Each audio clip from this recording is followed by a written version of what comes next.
Hello, my friends. I got my iced tea with some lime in it. I got my craisins because I'm waiting for my rice to be cooked. I had a low glucose right now. And I wanted to share with you, well, I was watching this webinar, but more in a second. But I'm going to get to you, there's a new rule I found out about chess. Alright, so you know how you set the back, you know you always have your rook, your knight, your bishop, and then you have queen's always on the opposite color, queen on her own color, and king's a cross-dresser. So that's a good way to remember it. But in this rule, we do it differently. But this chess set, these are black and those are white, even though you would think it's the other way around because of the color of the piece. But you see the pieces in there on side, they're white and black, so that's the way I do it. Anyway, and then you have, the bishop on both sides. They're guarding the royalty. But then you have the knights guarding the bishops. So then you have the castles, or the rooks, guarding everything.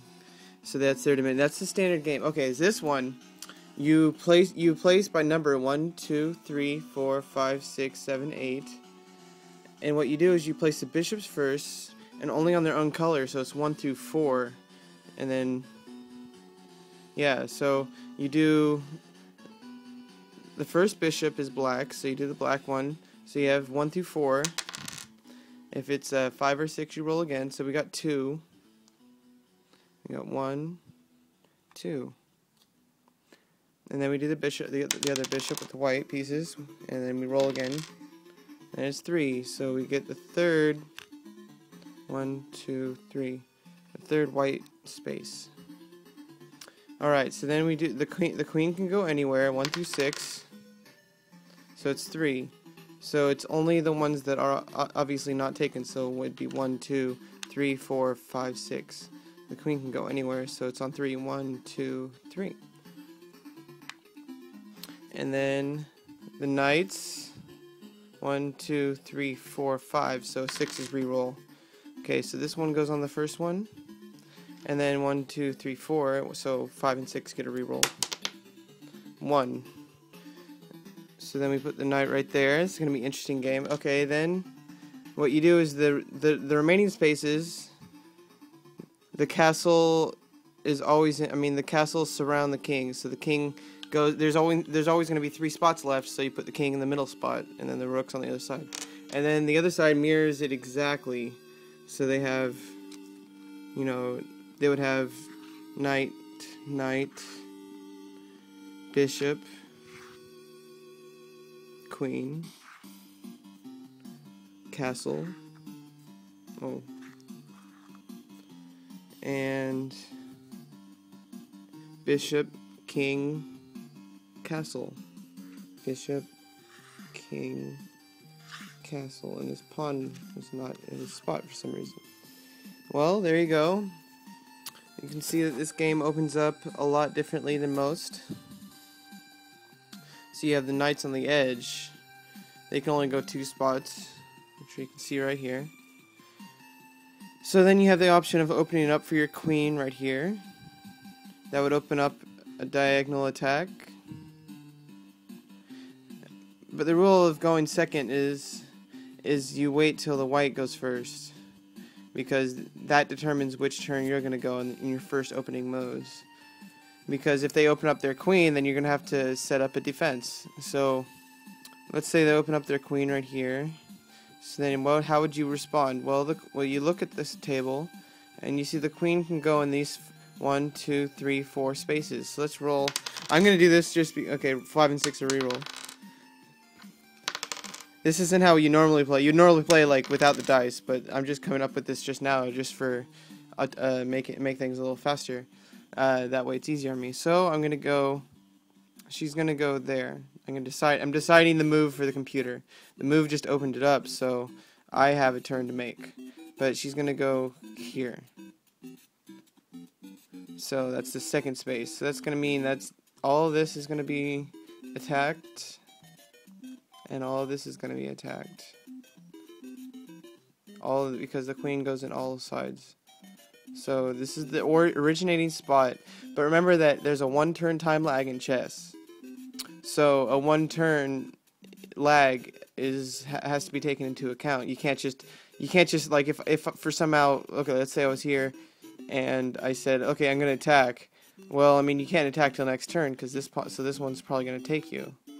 So you have to think about spaces rather than your pieces. The pieces are on spaces that can't be that take a whole turn to occupy. So you're going to take the piece, and you're gonna be okay. We already decided she's gonna go here, so that means that this spot should be guarded because she might go there. All right. So then we've already decided her turn. All right, she goes there. All right. So now you see that she can take this pawn. So what I'm going to do is I'm going to analyze. Okay, so I need to open up one of these spaces for the bishop. I'm going to put it right here. That opens up this white spot. And it also guards this pawn because this pawn is behind it. Alright, so let's say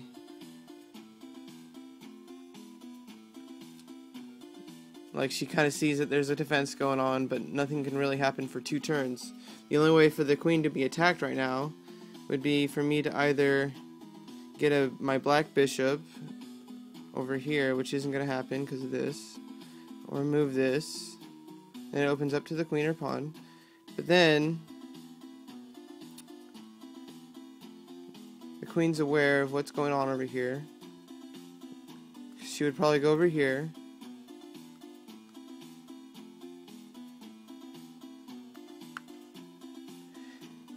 Alright, so that means I can do a couple things. You see this here?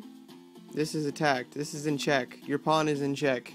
Alright, so what are you going to do now that your pawn is in check? Well, the only rules that apply for check that change are for the king. The king is the only exception. Every other piece has the option of they can be captured and not worry about it. Well, you should worry about it because every piece is important in chess. Because all these pawns are going to become a queen or a knight. You can decide a knight if you need to, but most likely you're going to be using a queen and bishop, or 2 bishops, or 2 rooks. So the queen can act as a rook or bishop, so that gives you more strategic advantage. A knight can only capture in certain circumstances where the king is boxed in and can't move. And so then since it's boxed in, you can't get into attack with any piece but a knight. So that's when a knight will be needed. But some computer programs automatically turn it into a queen. I don't know why they do this, but I think it's to make things simple. But sometimes a knight would actually be more effective than a queen. So what you see here is the queen went here. And so now my pawn's in check. Okay, so I assume that the queen's not going to take this because it's defended right here. So the queen might... Well, if she went here, the rook would be I would be in check, but the rook and the king would be able to, either the rook or the king would be able to take it. So she's probably not going to go there. But it's my turn, so I need to decide. So you could open up. You can make the bishop. Okay, this would sacrifice a bishop and a pawn. If I move the bishop here, she'd probably take the bishop, and then she would take. She would do something else to do checkmate. So I need to not move that bishop right now that way. I need to open it up over here. Now this is kind of a risky move, but then it gives this pawn double protection. So that way 2 pieces can take this area, and I would still have protection from the queen. So I just went there. What would the other player do?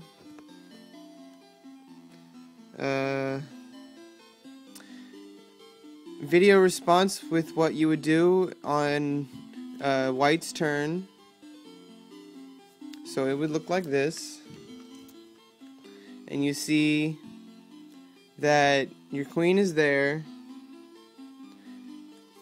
And there's a tripod formation there. And you have a tripod formation yourself right here. And you have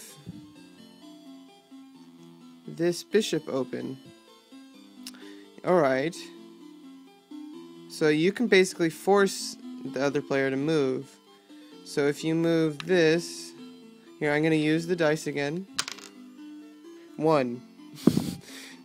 So that means you would count from the most strategic one.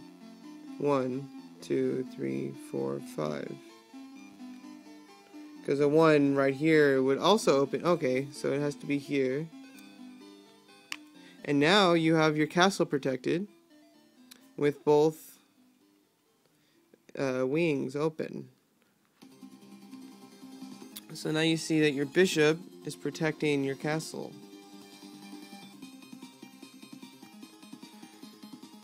So it would be black's turn again.